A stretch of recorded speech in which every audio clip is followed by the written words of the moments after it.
Antonio, te llevo a Brasil, donde hubo sorpresa. A Brasilia. Ya sé, pero es política de lo que vamos a hablar. Es política. Claramente no vale la pena para otra cosa más que para la política, donde hubo sorpresa en el juicio de Bolsonaro. ¿Por qué? Porque acá ya sabemos que el resultado estaba cantado. ¿Por qué? Porque uno de los jueces de los 5 que están en la sala donde se va a determinar si Bolsonaro es culpable o inocente de golpe de Estado, uno es el que es el mayor enemigo de Bolsonaro desde hace muchos años, Alexandre Moraes, que fue el primero en anunciar su voto. Y después los otros tenés 2, con 3 es suficiente para la condena, tenés 2 que fueron abogados y amigos de Lula hasta hace unos meses. Flavio Dino y Cristiano Zanin. Es decir, los 3 votos ya los tenías garantizados. Claro, la duda es si perdías 4-1 o 3-2. Exactamente. Lo que no se esperaba, que Luis Fuchs pudiera votar en contra, no era descabellado. Pero lo que no se esperaba es que fuera tan lapidario con todo el proceso que está llevando adelante la misma Corte, porque suele haber cierto corporativismo. Sí, está bien. Son, en definitiva, otros jueces de la Corte y sobre todo de Moraes quien está impulsando todo. Vos votás en disidencia, pero es de lo jurídico. Claro. Ahora, fue lapidario. Lapidario. Luis Fuchs, que es un juez que de los 11 que tiene la Corte, es de los que tiene perfil más técnico. Fue nombrado por Dilma Rousseff en el año 2011. Es decir, no es que es alguien que viene de la oposición, pero que ya había sido promovido antes por Fernando Henrique Cardoso, es decir, que tenía consenso, digamos, tanto de la izquierda como de la derecha, que no tiene paso por la política, a diferencia de otros de los jueces del Supremo Tribunal Federal. Y yo te voy a enumerar algunas de las cosas que dice. Lo primero que dice es: ese es un juicio que no tendría que haberse realizado ante la Corte. Porque la Corte solamente tiene competencia cuando se trata de las personas que tienen fuero especial, que son esencialmente los altos funcionarios. A Bolsonaro le podía caber mientras era presidente. Claro, Bolsonaro ya no es más presidente. Pero además los otros 7 imputados, ninguno está dentro de esa categoría. Así que nunca tendría que haberse hecho ante la Corte. Si se hiciera ante la Corte, o sea, tendría que haber ido primero a un tribunal inferior. Esto iba a significar que fuera mucho más largo. Claramente la Corte no quería eso. Segundo, o de Moraes no quería eso. Segundo, si se hiciera ante la Corte, tendría que ser ante el Pleno de la Corte, por la gravedad institucional de lo que se está hablando. No ante 5. No ante 5. Y justamente se elige la sala donde está el mayor enemigo de Bolsonaro y 2 ex amigos de Lula. ¿Y entonces? Lo van a condenar igual. Lo van a condenar igual. Eso no va a cambiar. Claro. Lo que sí algunos dicen, bueno, quizás se puede abrir acá. Pasan 2 cosas, me parece. Una, se puede abrir una ventana para que haya algún recurso de nulidad por el cual el Pleno de la Corte tenga que revisarlo. Yo creo que igual si vos vas al Pleno de la Corte, están los votos en contra de Bolsonaro, porque vos tenés una Corte, insisto, bastante politizada, aunque habría que ver. Y yo creo que también esto alienta los procesos que se están desarrollando en el Congreso para una amnistía. Bueno. Me parece. ¿Cuál es el argumento por el que se eligieron 5 jueces sobre 11? No, es así. Son 2 salas el Supremo Tribunal Federal. Hay un montón de juicios ordinarios que por una cuestión de simplicidad van a una sala, se sortea, va a una sala o a otra sala. Juicios muy especiales terminan siendo discutidos por el Pleno. Acá se fue directamente a la sala donde estaba el impulsor de la investigación, que es, insisto, una sala muy, muy anti-Bolsonaro. Bueno, 5 minutos para las 7 de la mañana ya en todo. Te llevo a Brasil, donde hubo sorpresa. A Brasilia. Ya sé, pero es política de lo que vamos a hablar. Es política. Claramente no vale la pena para otra cosa más que para la política, donde hubo sorpresa en el juicio de Bolsonaro. ¿Por qué? Porque acá ya sabemos que el resultado estaba cantado. ¿Por qué? Porque uno de los jueces de los 5 que están en la sala donde se va a determinar si Bolsonaro es culpable o inocente de golpe de Estado, uno es el que es el mayor enemigo de Bolsonaro desde hace muchos años, Alexandre Moraes, que fue el primero en anunciar su voto. Y después los otros tenés 2, con 3 es suficiente para la condena, tenés 2 que fueron abogados y amigos de Lula hasta hace unos meses. Flavio Dino y Cristiano Zanin. Es decir, los 3 votos ya los tenías garantizados. Claro, la duda es si perdías 4-1 o 3-2. Exactamente. Lo que no se esperaba, que Luis Fuchs pudiera votar en contra, no era descabellado. Pero lo que no se esperaba es que fuera tan lapidario con todo el proceso que está llevando adelante la misma Corte, porque suele haber cierto corporativismo. Sí, está bien. Son, en definitiva, otros jueces de la Corte y sobre todo de Moraes quien está impulsando todo. Vos votás en disidencia, pero es de lo jurídico. Claro. Ahora, fue lapidario. Lapidario. Louis Fuchs, que es un juez que de los 11 que tiene la Corte, es de los que tiene perfil más técnico. Fue nombrado por Dilma Rousseff en el año 2011. Es decir, no es que es alguien que viene de la oposición, pero que ya había sido promovido antes por Fernando Henrique Cardoso, es decir, que tenía consenso, digamos, tanto de la izquierda como de la derecha, que no tiene paso por la política, a diferencia de otros de los jueces del Supremo Tribunal Federal. Y yo te voy a enumerar algunas de las cosas que dice. Lo primero que dice es: ese es un juicio que no tendría que haberse realizado ante la Corte.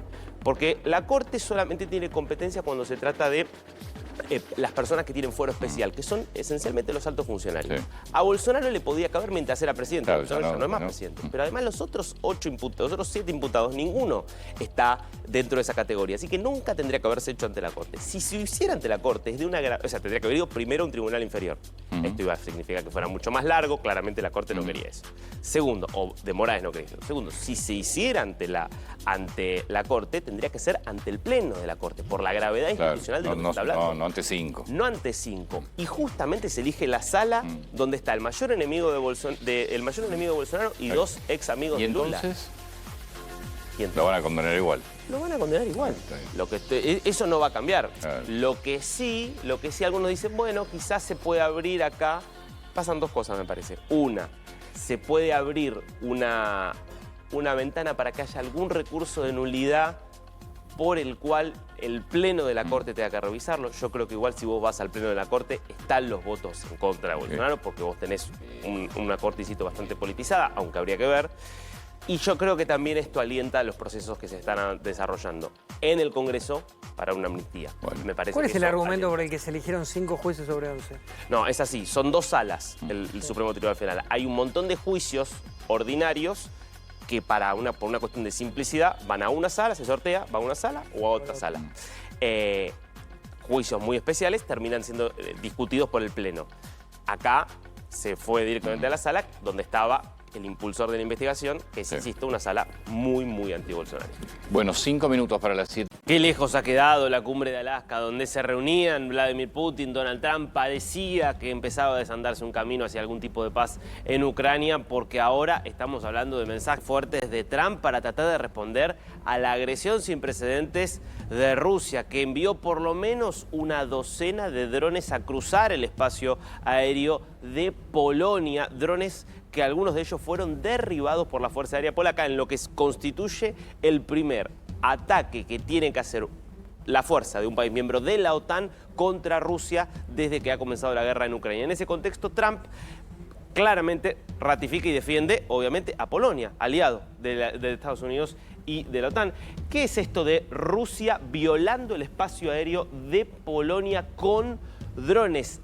Allí vamos. El mensaje de cierre, justamente, que es enigmático, que no está claro a qué se refiere, pero que evidentemente le da el apoyo a la OTAN, le da el apoyo a Polonia. Trump, encima, había recibido 2 días antes de que esto sucediera al presidente de Polonia en la Casa Blanca, con lo cual es una doble provocación por parte de Rusia. Todos están leyendo lo mismo. Rusia está tanteando, está testeando, está queriendo sembrar dudas y temor respecto de cuáles serían sus intenciones en esta guerra, donde ya no es solo contra Ucrania, sino también contra la OTAN. Vamos al tema Charlie Kirk, al tema que obviamente genera enorme impacto en los Estados Unidos, contando un poco, si te parece, quién era este personaje, por qué hoy tenés a un país tan sensibilizado. Creo que tenemos un video que está bueno, es muy cortito, de él hace un tiempo haciendo lo que él hacía habitualmente. Él iba a las universidades, creó toda una organización política que es Turning Point USA, con solo 18 años, para dar un debate ideológico en un lugar hostil para las ideas conservadoras, para las ideas vinculadas al cristianismo. Escuchá, si querés, cómo debatía y qué pensaba Charlie. When you stop having a human connection with someone you disagree with, it becomes a lot easier to want to commit violence against that group. What we as a culture have to get back to is being able to have reasonable disagreement where violence is not an option. When people stop talking, really bad stuff starts. When marriages stop talking, divorce happens. When civilizations stop talking, civil war ensues. When you stop having a human connection with someone you disagree with, it becomes a lot easier to want to commit violence against that Qué group. punto, para el momento actual que se está viviendo en el mundo, ¿no? Porque la verdad que lo que estamos viendo en Estados Unidos no es muy diferente de lo que pasa en la Argentina, de lo que pasa en Brasil, de lo que pasa en España. Digo, estamos en un momento donde está siendo muy difícil el diálogo entre personas que piensan imposible. diferente. Imposible. Imposible. Decís algo que no te gusta, te dicen cualquier cosa, dice alguien. Es imposible. Las redes sociales además conspirando mucho eso porque van creando un clima donde uno solamente consume aquellos que piensan igual y donde se da esta cacería cuando se detecta que alguien está pensando algo diferente. Y él era claramente un promotor del debate. Digo, él nace en Illinois en 1993, 31 años tenía, estaba casado, tenía 2 hijos. 18 años él empieza su armado bien político universitario con presencia Turning Point USA en 850 universidades de todo Estados Unidos. Claramente era la red juvenil conservadora más importante del país y se convierte en alguien que junta mucho voto joven para Donald Trump. Históricamente los jóvenes, mucho más inclinados a las ideas de izquierda, muy demócratas. Bueno, Charlie Kirk fue alguien que juntó mucho voto para Trump en 2020 y sobre todo en 2024, por eso alguien muy cercano, por eso Trump lo recibió varias veces en la Casa Blanca, lo recibió también en Mar-a-Lago en los 4 años en los que estuvo fuera del poder y hizo todos los mensajes que hizo desde que se confirmó su asesinato y su muerte, ¿no? Y bueno, de hecho organiza Students for Trump, él en redes sociales era una cosa impresionante. Millones y millones de seguidores, tanto en el podcast, en el show que tenía, en redes sociales, en X, en YouTube. Muy defensor de la idea del movimiento MAGA, es decir, de que Trump venía de alguna forma a restablecer los valores conservadores.